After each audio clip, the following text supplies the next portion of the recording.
Bien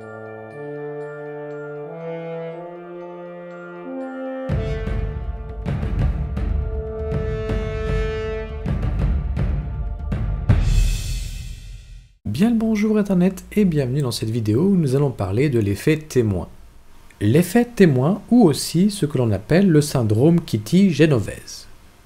Je vais vous raconter une histoire vraie qui s'est passée une nuit de mars 1964 vers 3 h du matin. Une jeune femme, Kitty Genovese, rentre chez elle dans la ville de New York. Une ombre surgit derrière elle et cet homme lui plante 2 coups de couteau dans le dos. Un premier témoin qui habitait l'immeuble aux alentours fut réveillé par la voix de cette jeune femme qui criait « Au secours, au secours !». Il se leva alors pour regarder par la fenêtre et vit de l'autre côté de la rue une fille à genoux, blessée, et un homme penché sur elle avec un couteau. De sa fenêtre du 7e étage, il cria alors en direction de l'agresseur « Laissez cette fille tranquille !». Ayant pris peur et en voyant des lumières de plusieurs appartements s'allumer, l'agresseur prit la fuite. La jeune fille se releva et essaya de se traîner en direction de son immeuble. Mais l'agresseur revint pour la tuer et la violer. Et cette histoire est vraie. Pendant plus d'une demi-heure, 37 respectables et honnêtes citoyens du Queens ont regardé un tueur harceler et poignarder une femme lors de 3 attaques distinctes à Kew Gardens. À 2 reprises, leur voix et l'illumination soudaine de leur chambre à coucher ont interrompu l'assassin et l'ont éloigné. À chaque fois, il est revenu, l'a recherché et l'a poignardé à nouveau. Pas une seule personne n'a appelé la police pendant l'assaut. Un témoin a téléphoné après que la femme fut morte. Par ces lignes, restées célèbres, que le New York Times relate le meurtre et le viol de Catherine dit Kitty Genovese à New York le 13 mars 1964. On imagine le choc, la colère et l'indignation des lecteurs du vénérable journal. Et là on peut se dire bah oui, moi je serais intervenu et la première pensée qui me traverse est « Vous êtes sûr que ça a eu réellement lieu comme ça ?»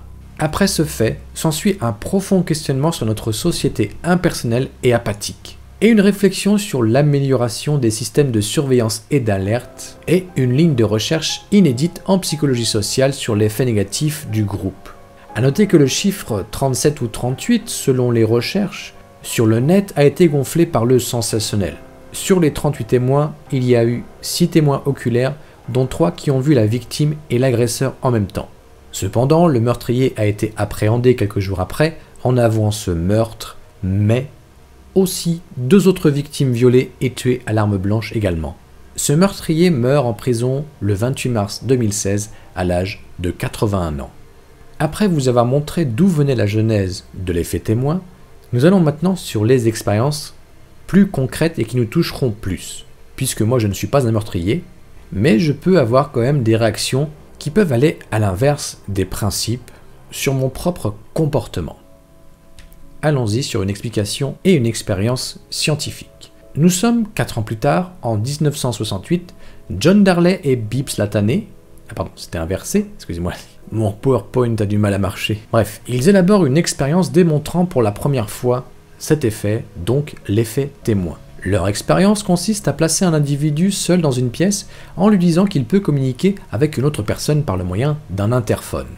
Ensuite, tiens, il y a John qui est disparu. Ce complice de l'expérience fait soudain semblant d'avoir une crise d'épilepsie. L'expérience a ensuite été réalisée avec davantage d'individus présents dans la discussion via l'interphone lorsque la personne simule le malaise. Résultat, l'étude... John est revenu. L'étude a révélé que plus le nombre d'individus participant à la discussion est important, plus la durée pendant laquelle le sujet attend avant d'avertir l'examinateur augmente. Dans certains cas, le sujet n'a jamais prévenu l'examinateur pendant toute la durée de l'expérience. Mais alors, pourquoi on réagit moins vite ou pas du tout quand on est plusieurs? Lorsqu'un seul témoin est présent dans une situation d'urgence, il porte la responsabilité de devoir l'assumer, mais si d'autres sont présents, la responsabilité se diffuse. Les individus supposent tous que quelqu'un d'autre va intervenir et donc chacun individuellement se retient d'agir. Cela peut aller jusqu'à une modification de la perception des individus afin de croire qu'en réalité, il n'y a aucune urgence. Et si vous croyez que dans une situation d'urgence où il y a plein de monde, vous allez réagir comme un super-héros, détrompez-vous. C'est très très rare. Dixit l'expérience suivante. Une deuxième expérience fut menée pour tester le comportement dans une situation d'urgence, qui mettait en danger les sujets eux-mêmes, et déterminer pour quelles raisons la tendance à porter secours et à préserver sa propre intégrité physique est favorisée ou freinée. Les étudiants volontaires devaient remplir un questionnaire. Certains étaient seuls dans une pièce et d'autres en groupe de 3 dans une autre pièce. D'autres encore étaient accompagnés par 2 complices qui avaient pour consigne de ne pas réagir. Une fois les sujets plongés dans leur rédaction de leur questionnaire, une fumée âcre passait sous la porte. Le but était bien entendu de sonner l'alarme. Eh bien, dans cette expérience, 75% des personnes seules ont été sonnées l'alarme, seulement 38 du groupe de 3 ont été sonnés l'alarme, et tenez-vous bien, si personne ne bouge, les 2 complices, 10% des sujets ont été sonnés l'alarme, une personne sur 10. Croyez-moi, si vous aviez été dans cette expérience avec les complices, vous auriez eu une chance sur 10 de vous déplacer pour vous dire « Attention, on va tous mourir ». Alors pourquoi on ne réagit pas comme il le faudrait? Il y a 3 processus que l'on peut dégager. L'influence sociale, l'appréhension de l'évaluation et la diffusion de la responsabilité. L'influence sociale. Notre cerveau demande une chose. Il faut vérifier de la bonne interprétation de l'urgence. Est-ce que les autres témoins réagissent? Alors, est-ce que c'est une urgence? Si l'on voit aucune réaction de la part des autres témoins, on appelle ça le phénomène de l'ignorance plurielle. Personne ne bouge, je ne bougerai pas. Cela entraîne un délai plus ou moins long selon le comportement des témoins. Mais que faire? Mon cerveau n'a pas l'habitude de cette situation. Qu'est-ce qui est mieux dans ce cas-là? Je regarde dans ma mémoire sémantique, etc. Il y a un délai qui s'installe. Nous sommes envahis de doutes. Voilà pour l'influence sociale. Ensuite, l'appréhension de l'évaluation. Il y a une forte prise de risque de se tromper, de paraître ridicule. Mais moi je ne veux pas être ridicule face aux autres, même si je ne les connais pas. Deuxième point, plus il y a de témoins, plus il y a crainte d'être jugé, donc moins d'agissement. Et moi je ne veux pas être jugé, c'est l'appréhension de l'évaluation. Nous avons enfin la diffusion de la responsabilité. Bien sûr, si nous sommes seuls témoins, nous avons la responsabilité. Nous avons le sentiment d'être concernés. Donc, nous avons plus de chances d'apporter notre aide. Sauf, bien sûr, si nous prenons la fuite, ce qui arrive assez régulièrement. Et aussi, le facteur nombre rentre en jeu. Plus le nombre de témoins est grand, plus la diffusion de responsabilité est grande. Moins de responsabilité, nous avons un sentiment moins concerné. Éthiquement, plus facile de ne pas agir, et donc moins de chances d'apporter notre aide.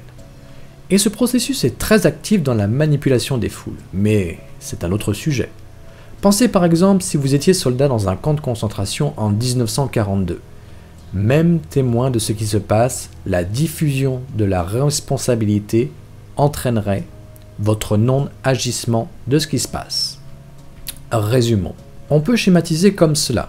Lors d'une situation d'urgence, avec un facteur social pesant, c'est-à-dire qu'il y a du monde, nos 3 facteurs rentrent en jeu. La conformité sociale ou ignorance pluraliste. Alors que toutes les personnes présentes pensent la même chose que nous, nous nous abstenons d'agir par crainte de ce que peut penser la majorité. Nous modifions notre comportement et notre attitude de sorte à nous conformer au groupe qui nous entoure. Nous pensons alors que notre interprétation de la situation est exagérée et qu'il ne se passe peut-être rien de grave. Il y a l'appréhension de l'évaluation. Si nous intervenons pour secourir la victime, le reste des spectateurs nous observera et nous jugera de notre façon d'intervenir, ce qui est un obstacle. Et enfin, la dilution de la responsabilité. En présence d'autres personnes, notre cerveau analyse la situation et en déduit que quelqu'un d'autre va intervenir. Ah non. Conclusion, plus le nombre de spectateurs constatant qu'une personne a besoin d'aide est important, moins ils se sentent responsables de secourir la victime. Personne n'assume cette responsabilité, donc personne n'intervient. Et ne croyez pas être exempt de ces 3 facteurs. Et tout ce mélange entraîne malheureusement l'inertie de la prise de décision d'intervenir. Voilà, maintenant vous savez tout sur l'effet témoin, appelé syndrome Kitty-Genovese. Je vous laisse là, portez-vous. Et moi je vous dis à très vite.